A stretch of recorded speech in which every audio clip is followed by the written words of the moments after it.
Hello, and welcome to Whisked, stirring up conversations in the shared kitchen industry. This is a monthly series where I sit down with the operators, partners, and food system leaders shaping the shared kitchen world.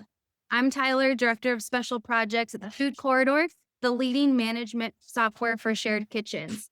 Through our department, Kitchen EDU, we support shared kitchens with tools, education, and resources to help them operate sustainably and grow with intention.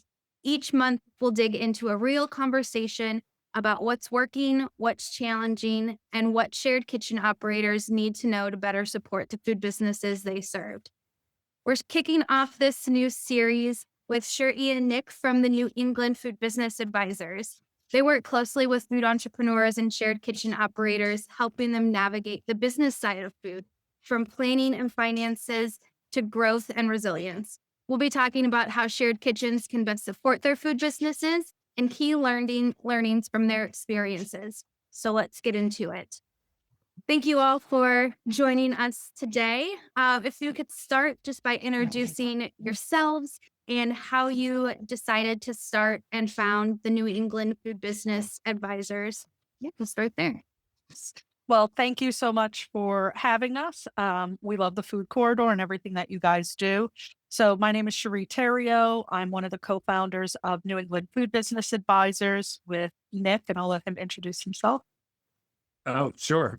Nick Schonberger, the other co-owner of New England Food Business Advisors.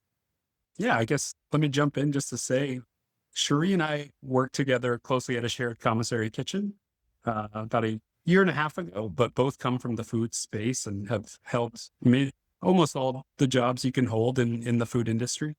And when we were both leaving our respective roles, worked well together and saw an opportunity to really offer our services to those businesses, those shared kitchen operators, nonprofits to continue to offer our services. Great.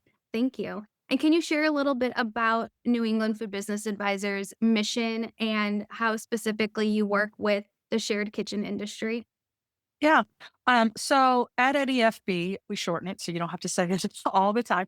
So at NEFB, really our mission is to help food businesses thrive by using our years of knowledge from working in the food industry, shared commercial kitchen spaces, nonprofits, economic development centers. And we really try to strive to pass along that diverse knowledge to shared kitchens, nonprofits, and food businesses. So really, we try to help successfully launch and scale food businesses and shared kitchens through our real world experience. As entrepreneurs and other people in the industry, we worked with a lot of mentors and a lot of TA providers and consultants. And what we were finding was that they didn't really have real world experience.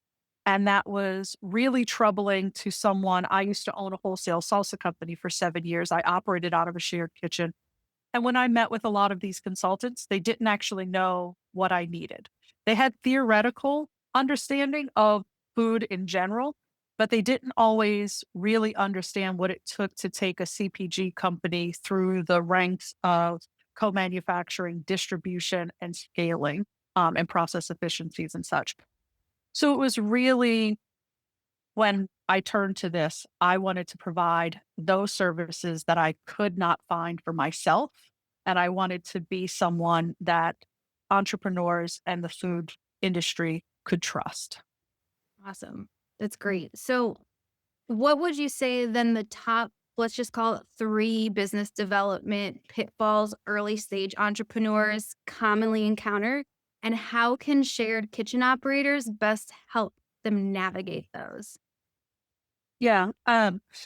What I noticed, and I know what I experienced, was people not truly understanding how to price their product and understand their cost of goods when using a shared commercial kitchen space.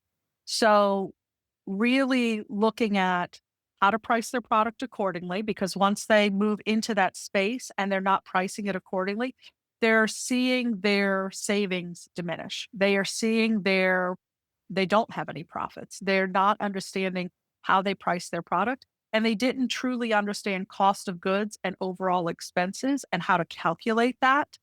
And then really not understanding how to grow and be as efficient as possible, because as Nick says too, you don't know what you don't know. So how do you put forth a process and realize it's not scalable? How would you know that unless you've been in the business?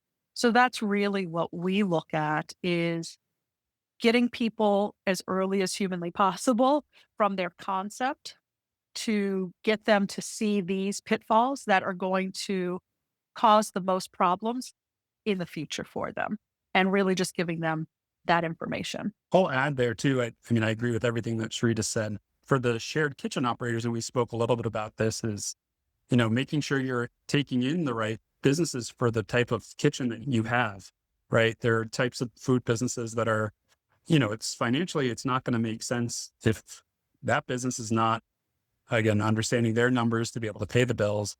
So I think how you design your kitchen is going to matter. And the other parts of it being that you're covering your costs to run your own business. Yeah. Yeah. And as you're looking at bringing in your businesses and having yourself truly understand what their business acumen is and where they are starting, because every business is different. You may have 3 hot sauce makers, but one may truly understand business, one may not, and one may be willing to learn. So even though they are selling the same product, they are going to advance at different stages. They are going to have different understandings to begin with. And as a shared kitchen operator, you only have so many hours in the day to do everything you're supposed to do. And then trying to handhold and help those businesses along the way with the amount of one-on-one coaching and mentoring that's needed is exhausting. So really, shared kitchens should navigate by getting support systems for themselves, getting mentors, companies like us, people that can help lighten that load and offer some educational services, offer some of those one-on-one hand-holding pieces that lighten their load and allow them to focus on running their kitchen too. Yeah. I think you all brought up a really important point that a lot of our operators have trouble identifying and navigating is how do you, during the onboarding process, make sure that the food businesses you're inviting into your space are ready to be in a shared kitchen, number one, but number two, are going to be successful with the setup that is in the shared kitchen. So, what are some key indicators operators can look for and ask during that onboarding process to make sure they're bringing in the right members for their kitchen? Yeah, those are really key points. When we operated out of our shared kitchen and we were the member success team, we were in charge of recruiting and bringing everybody in. And one of the things we started implementing was having people understand their financials right in the beginning. So if you have a business that cannot afford the deposit that you're asking for your kitchen, they're not ready. No matter how great their product is, if you're asking a $250 or $300 deposit or $500 deposit and they can't pay that, it's too taxing on them. They're not ready to launch that business yet. So what we would do is we would send them to the classes that we were teaching and offering about how to start how to start a food business, what was realistically going to be needed for that. And then we would tell them, listen, we'll accept you in a year. Go work in the industry if they didn't have the experience. If we got somebody who said, you know what, I cook for my family all the time and I saw this food truck for sale and I'm going to buy this food truck and I'm going to start a food truck business. The question we would ask is, have you ever worked on a food truck? Have you ever worked in the food business where you were actually managing those pieces? Because you may cook some amazing ribs or mac and cheese or burgers or whatever else you cook. But do you understand the cost, and not just the financial cost, but the emotional cost, the personal cost, all of it that it's going to take to run that business? And if not, and you don't have that experience, go work for someone who owns a food truck for a year and see if that's the life you actually want and what you want to do. So I always told people, if you don't have that experience, go get that experience and have someone pay you for that experience first before you possibly throw away $20 to $100,000. Yeah.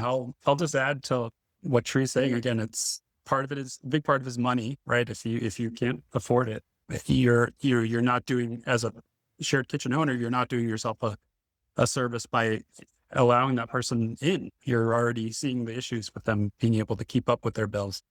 I think just a clarity in concept. If, when you ask questions with follow up, when somebody tells you they want to open a hot sauce company, right?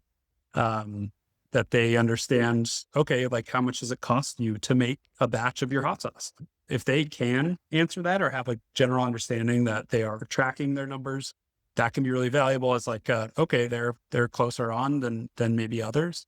A lot of folks get great praise at their, the Sunday bake sale, or that, they make a granola and they're told that this should be on the store shelves.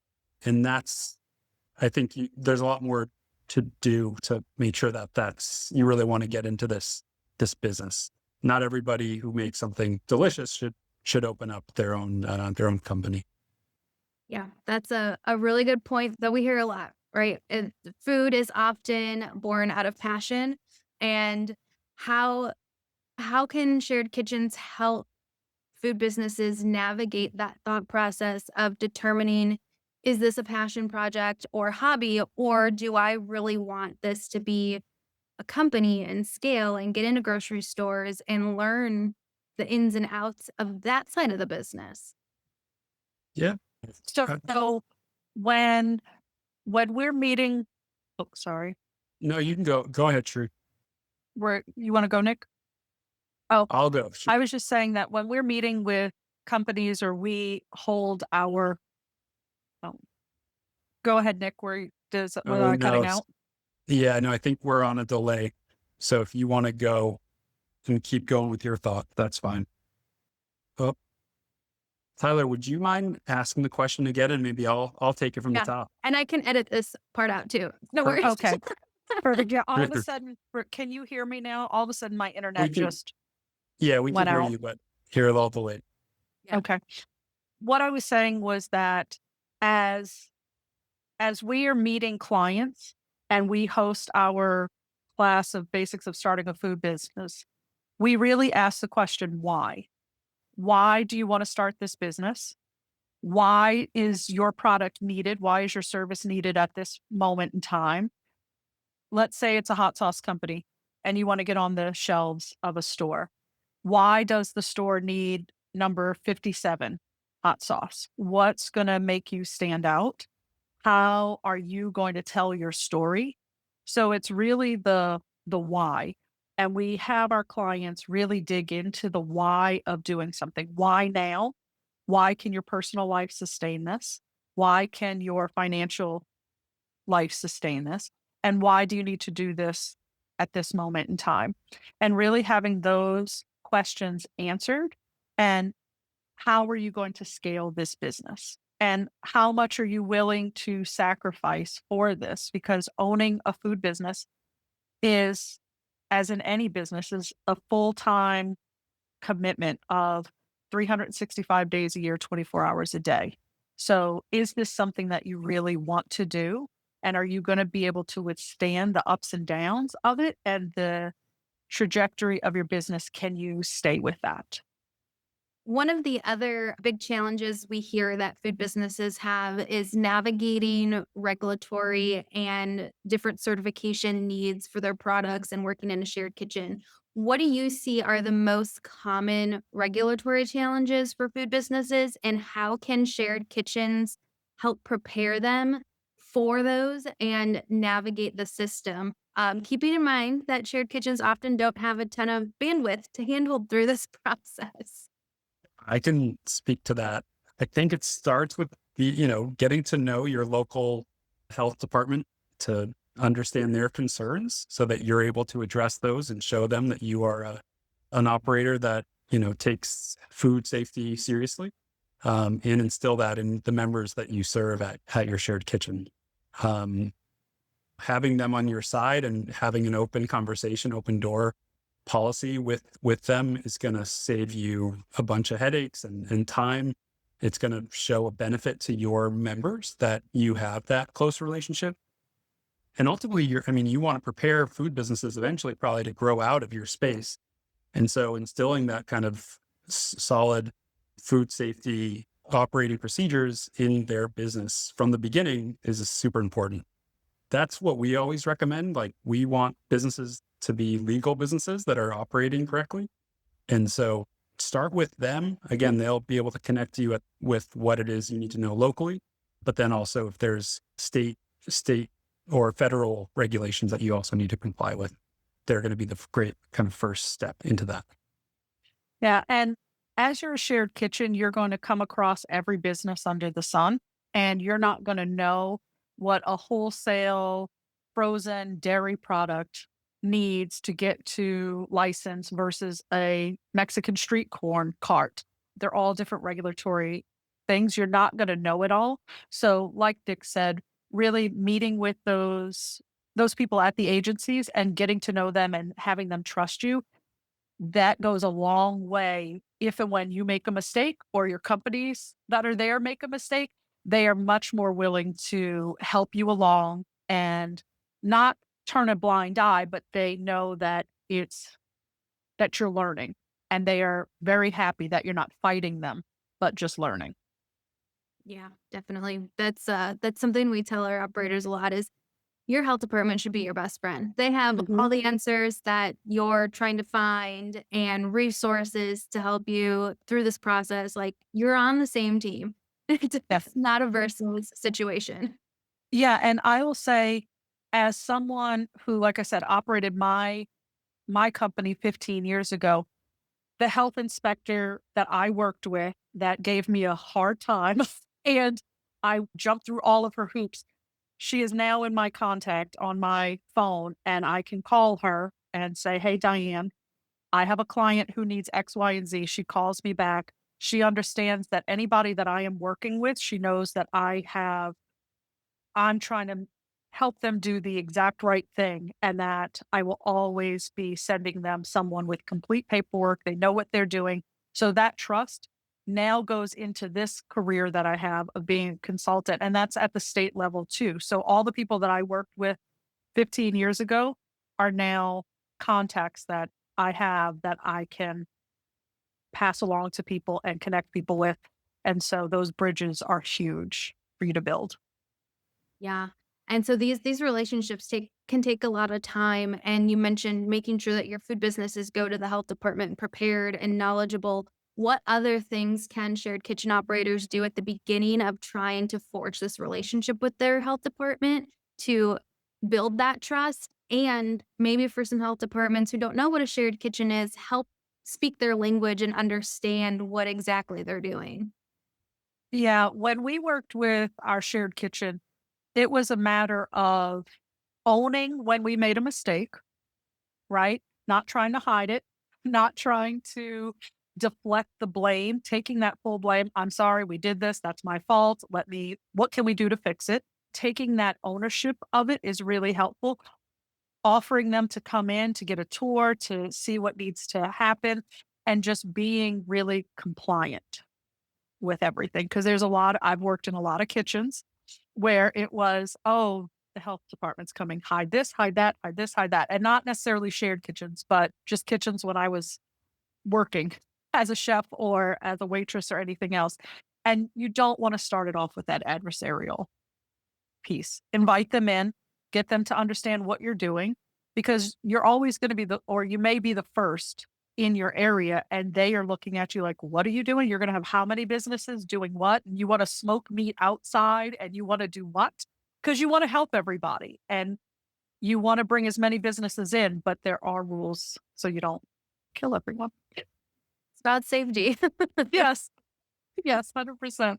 Yeah. I'll just add that at the shared kitchen that Sherie and I were at, the health department, we provided the health department with a weekly schedule of which businesses were going to be in at what times, which I think really showed kind of our willingness to be a partner, that we weren't trying to we communicated that to our businesses, so they also knew it was a requirement from the health department. They wanted to know who was in there, and as they would be able to at any other restaurant, be able to make a surprise inspection. So I would say just the education piece too, from if you're a new kitchen, shared kitchen and are, this piece of the puzzle is not something you're so well versed in, get to know your health department. Ask them as the authority in the area to give you the best kind of practices so that you're able to show them that you're doing everything that they ask. Yeah. I think these local partnerships are so important for kitchens to have. What other organizations do you see or recommend that shared kitchens form a strong partnership with for resource sharing, whatever it may be, to help support their operations and food businesses?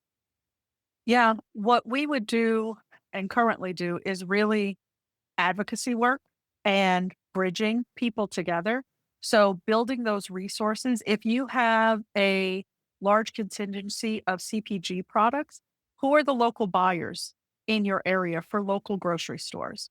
Not your Whole Foods, not your big chain stores, but who are some partners that you can work with at the local level that you can start a pipeline for those businesses to get in. You know that they're easy to work with, they're open to local businesses, and they want to help and they understand that your businesses are going to have some hiccups. That's huge.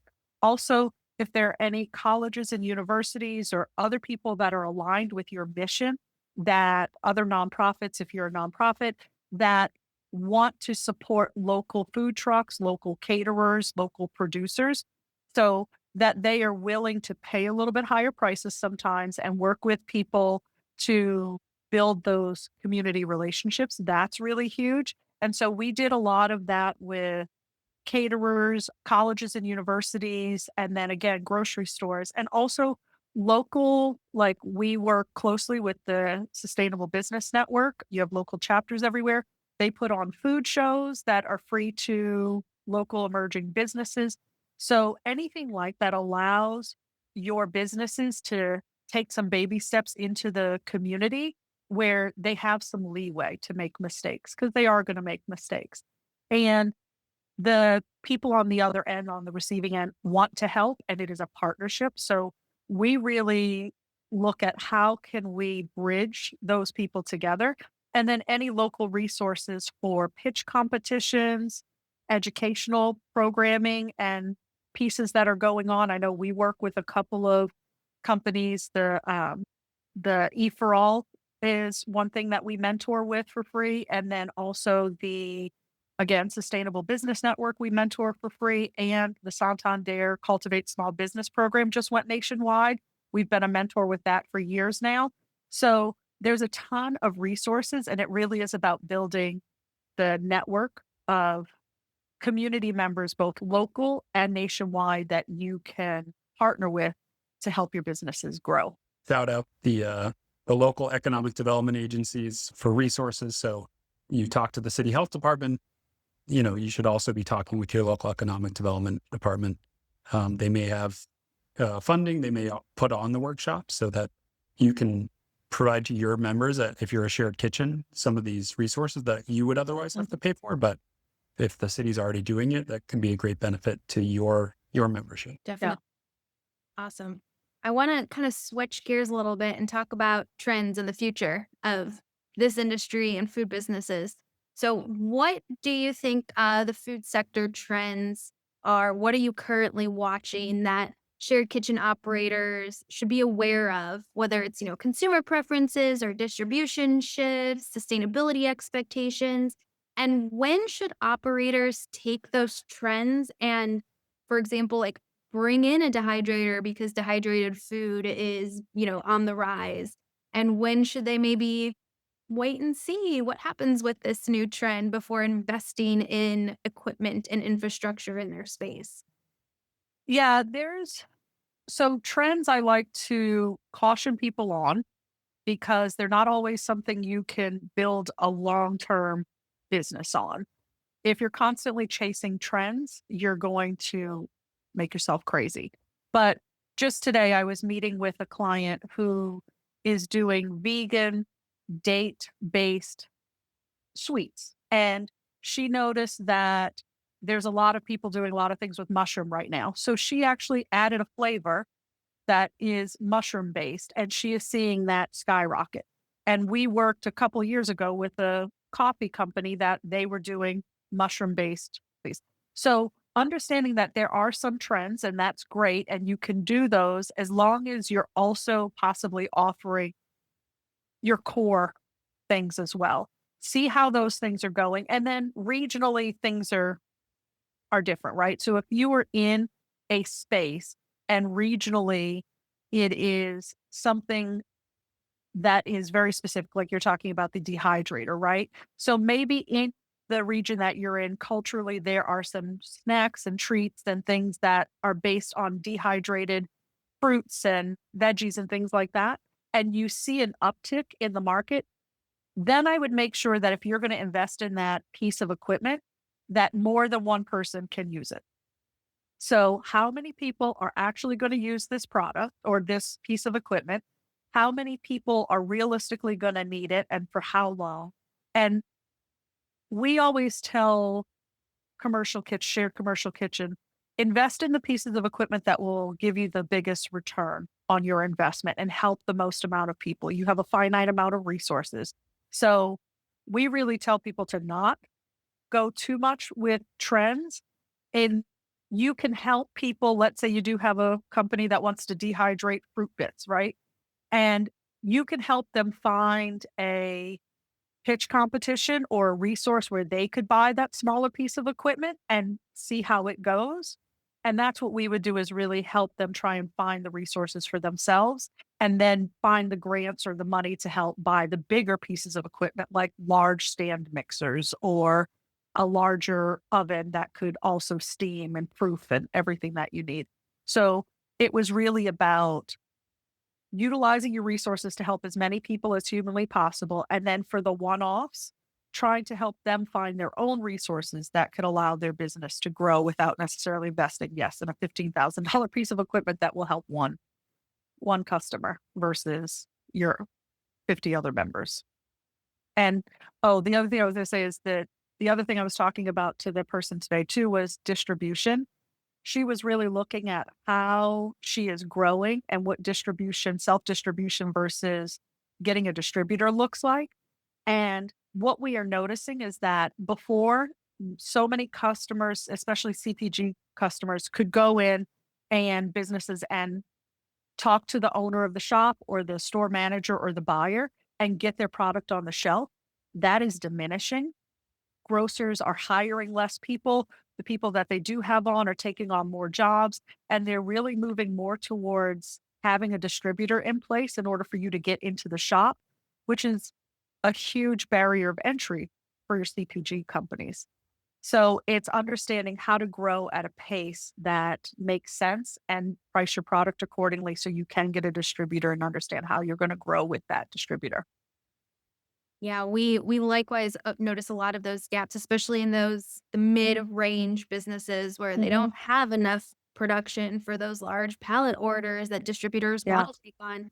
So, is there an opportunity that you all see for shared kitchens to step in and help form this or support this distribution channel gap in the industry for food businesses? Yeah, some of the things that we were trying to implement at our kitchen was forming those partnerships with those companies, colleges, universities, caterers, and such, and saying, listen, what if we can act somewhat as the middleman and get the orders and connect you so that way it's less work on your end. We understand the manpower that it takes to do that. Is there a way to start connecting these pieces? But then obviously it's a lot of manpower on the shared kitchen.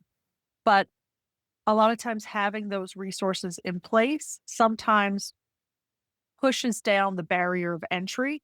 And then once you can get into 20 or 30 stores as being self distributed, then it's easier to get in with a distributor and you're showing that you have a viable product for them.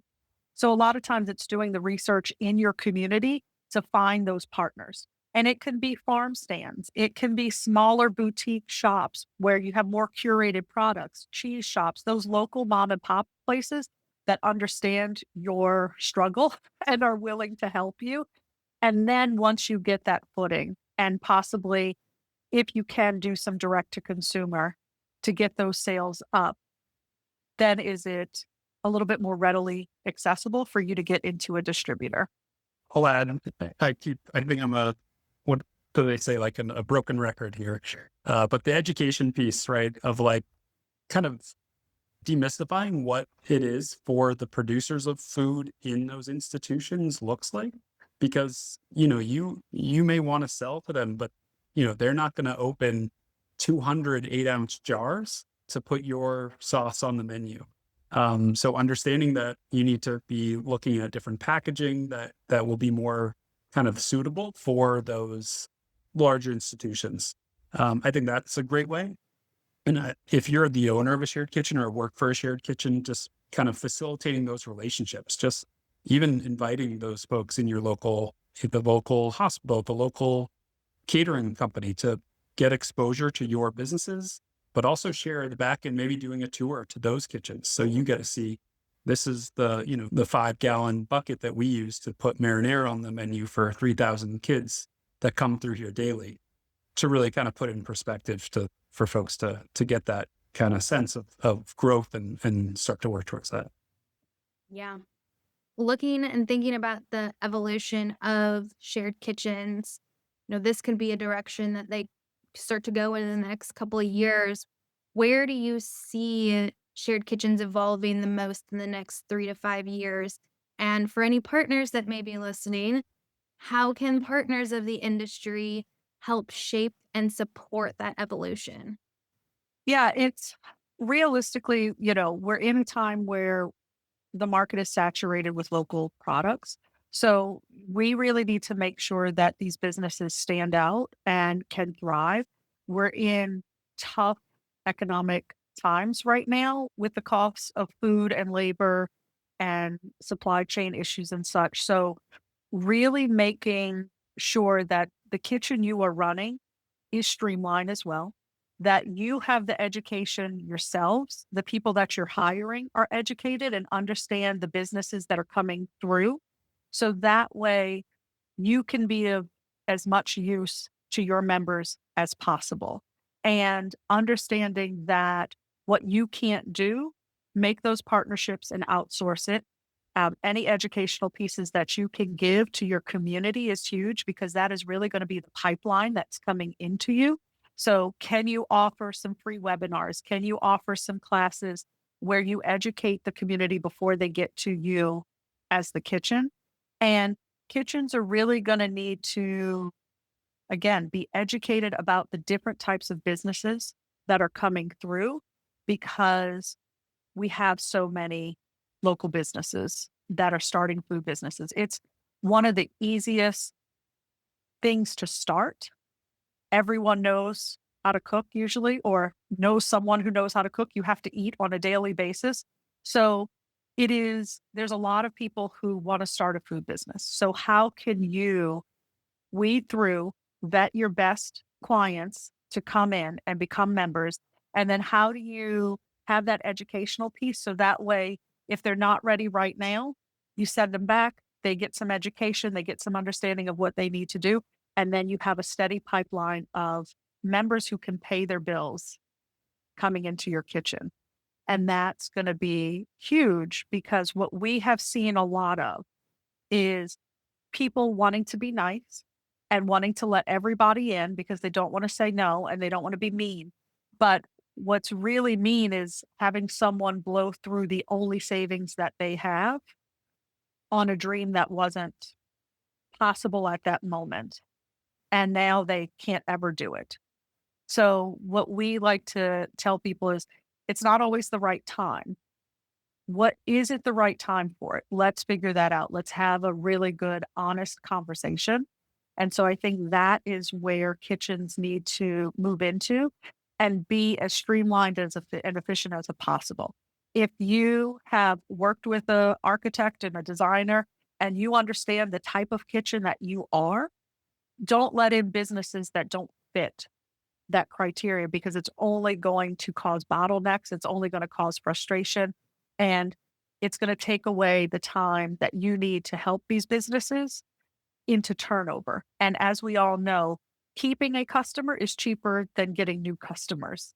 So, and that's the same thing for getting new members. It's by nature, it's going to be a business that you hopefully are graduating people and moving people on. So, how do you do that in a way that is profitable for you? Yeah. Okay. Do you have any good stories you want to share from working with shared kitchens or food businesses? Um, I It's know always great.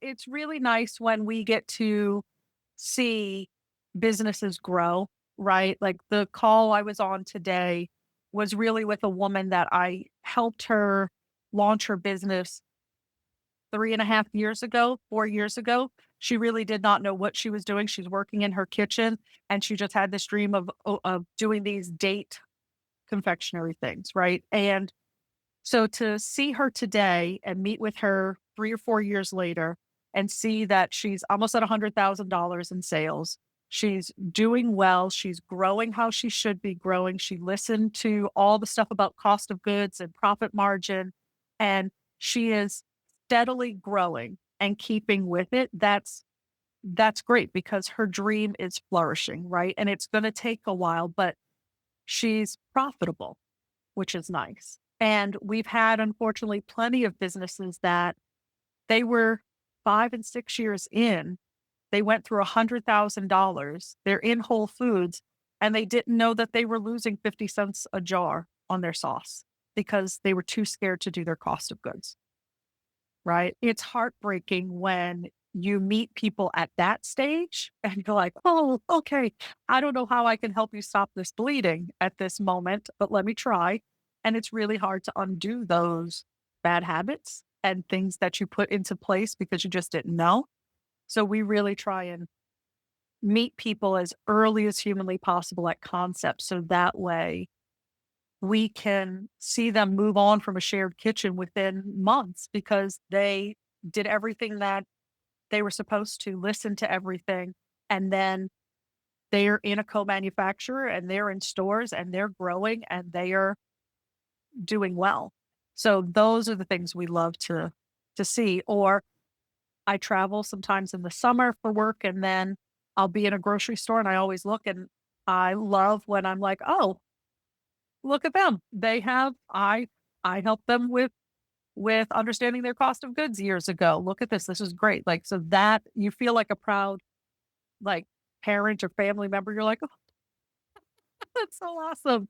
And you just take pictures and send them notes and say congratulations. It's like watching your own kids grow and flourish. And that's great when you can help somebody because as someone who owned and operated the salsa company, I understand the trials and the tribulations and the heartache and the crying and the walk-in and everything else that you do and people looking at you like you're a crazy person. But so it's a very isolating environment, as you know, as a business owner, and no one knows what you're really going through. So when you can connect with someone and have that connection with them and help them in some way, and then they also become a resource, that's amazing when they're like, hey, if you have anybody and they need help with anything, happy to help them understand bottling or this co-manufacturer or this distributor. It's just really nice to see those connections made. Yeah. It is. It is like you're a little parent, your Uh-huh. child is on the shelf now, and that's really what it's all about, right? Is seeing them succeed, and sometimes that success looks like realizing that the business isn't viable, and I Yeah. think that can be a win too. How about you, Nick? Yeah. You got stories you wanna share? Yeah. I mean, the ones that come to mind are like they're not all the successes, right? It's some of the failures, but that's real and that's part of it. It's having a conversation with somebody who has poured their heart and soul into this business and it starts to cry because they are at the point where they realize it can't continue. Mhm. It's financially it's not working, or there's a breakdown in the food safety process that has kind of soured a relationship with a major buyer, and that's tough, right? It's not easy to come to that conclusion, and many folks, because of how hard it is to kind of grow a business, are dead set and dedicated to seeing their business succeed. So I think one of the it's can be difficult at times to really give some of the honest truth and speak not from a place of I know better, but just looking at the data and seeing the person as a, beyond just the business, like what this is doing to their mental health, to what they can do outside of this business to support their family, whatever it may be. Um, those are the things, those are some of the harder conversations, but are just as necessary, right, to remember because there's going to be the next thing, right? There's something else on the other end of that's going to be either the next thing that does succeed or just gets the person to a better place. So yeah, so that's one of the things that come to mind. But then I think of a business that we worked with in the Boston area who they they kept pushing and they've grown. They're catering for the city of Boston and they're have multiple storefronts at this point, but has started in a shared kitchen. They've shout out to Carolicious for Mhm. if they get to listen to this. But Literally two of the hardest working ladies I have ever seen in my life. yeah, they are just so they're infectious with their generosity and openness, and but they're savvy and smart and Mhm. have really pushed beyond when folks told them it wasn't possible. They were able to find a way. They pivoted, and so those are the things that get fills our hearts up when we see them doing well. Mhm. Love that. Okay, last piece of advice. If you had one thing that shared kitchen operators, something fundamental that they should focus on this year, what would it be? Mine Think is always cost of goods. Just gonna say, I was like, I know what Sherie's gonna say. Yeah. Go, keep going. Yeah, no, mine is always cost of goods because at the end of the day, you can make the best cupcake, hot sauce. You can also be the best shared kitchen operator out there with the biggest heart. But if you don't understand what it costs to run your business and what you need to price your product at, doesn't matter if it's a fork, a cupcake, or shared kitchen hours. If you don't understand your costs, you cannot price accordingly. And any sale that you think you're making, if it costs you money, is no good. Not every sale is the right sale, and not every decision is the right one. You have to really take a look at it. You have to really understand what it costs you to run this business and operate it. And then you have to really understand how to make that the most efficient process as humanly possible. Because whether you're a shared kitchen or a food producer, we operate on extremely thin margins. And if you do not understand what it costs you to operate, you will fail whether you have 50 businesses, 100 businesses, or two businesses because you're not making money on any of those accounts. So it is, for me, cost of goods always for everything. I agree there. Yeah. I'll I'll just say for this year and for anybody doing New Year's resolutions or whatnot, but to find a business partner or just a mentor, it's entrepreneurship can be super lonely. If you're a shared business owner, that can feel like you're the only one in town, and it could also feel super lonely. So I think just plugging in with the resources that are out there, like the food corridor, but also these local business, chamber of commerce or Main Street groups, just to know that there are others either that have been there Mhm. before you that can provide some sound advice or just be a sounding board, a shoulder to cry on. I think there's just so many great things that you can get Mhm. from having a mentor or a partner, just adding to your team. So definitely recommendation for anybody. Yeah. Protect your mental health because you need it in And this your business. relationship, Yeah. it can't just be your partner. They will go crazy with you, Yeah. and so it's got to be somebody outside. That's my suggestion. Not speaking I from personal experience or anything. 100% agree Yeah. to that, because also you terrify them when they're like, "Is this business going under? Is this a good idea? What are we doing?" Right? Then they all start having all the anxiety, and sometimes you just need a support group. I always joke that food businesses, we need a support group because we have to be crazy to be doing this. We're all a little crazy. I mean, that's what brings us together is the crazy gene, right? Yeah, you have to be crazy to work in any food industry. I've been cooking in restaurants since I was 17 or so. and waiting tables since illegally since I was like 14. So yeah, everybody that I've ever come across that is in the food business is a little nuts. And you have to be that creative and passionate about food and give this much time and effort to it for very little money. The love of feeding people and makes you a little nuts.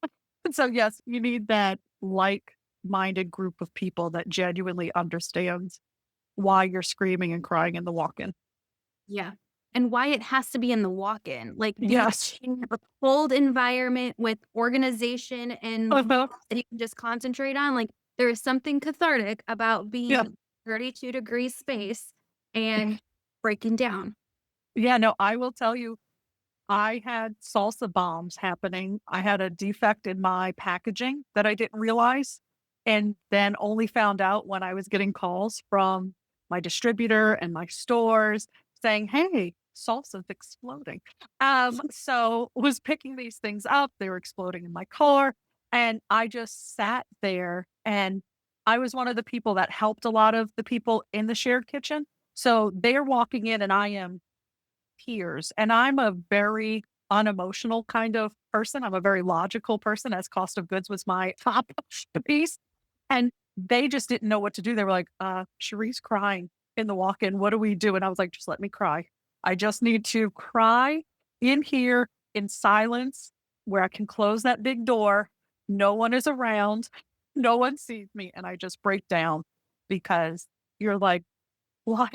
Salsa bombs. How would I know? So you just never know what it's going to go to. But yes, the walk in is an amazing place to go in, get away from customers, get away from your problems, and just cry or yell or whatever you need to do.